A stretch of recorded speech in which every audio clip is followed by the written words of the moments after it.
Hello guys, so karon mamuot ko ba kay nakoy pag umangkon grade 5 pa, imagine nani uyab jang ati buangon man ilang conversation ba magbasahon mamuot arong para muot ka dyan aglaki mao ni pag umangkon ang alaki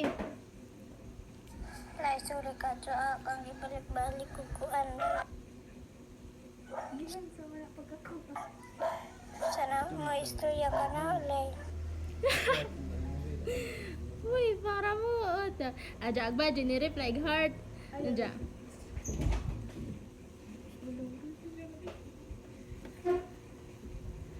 aja awa ala simba ko uy dai BM agbaji Ano ka?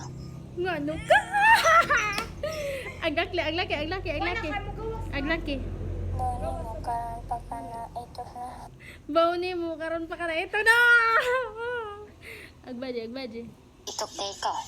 Ma. wala isira ka mo isa ja aglaki Bantay ka. bantay ka Ikaw ka na. wala na ka ja na sorry na dayon ay sorry na dayon aglaki Ikaw na una ugaway. ay ikaw na mo nag-away at say ba Sorry gani.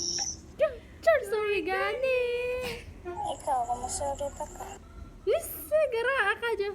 Sorry na gani dyan pinasadsad na sila guys. Hello. Char, gipicturean sila. Kinsa po na nag-picture. Ay, gara. Nawag malud. Istorya po. Istorya po. Sorry ha. Para mo ding mga bata pa na dyan maminota silang conversation ba. Ang kanilang conversation is kuan rin voice message kay kana lagi mga grade 5 pa magdagas pag mga spelling dinalian raman ila mo nang i-record ra send. Ni sorang guro ka do pinaangani-ngani na sila oh. My God, lupig ka ray. Ako taon nga ni grade 5 ko akong duwaon kanunay Chinese garter. Sentro, tumbalata, chinelas pated, karang, manakop, ug alindanaw, simba ko. Uy, ako asao na grade 5 crush raman to. Sungog, simba ko. Panang advice to all nga mga bata pa, kung mag-uyab-uyab mo, uyab-uyab sa ayaw nang bisan asa mo ka ingon. Or mas maayo ayaw sa mo pag uyab-uyab.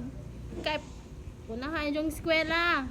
Pagtarong mo eskwela, kay di pa mo kabog basa og suwat, okay?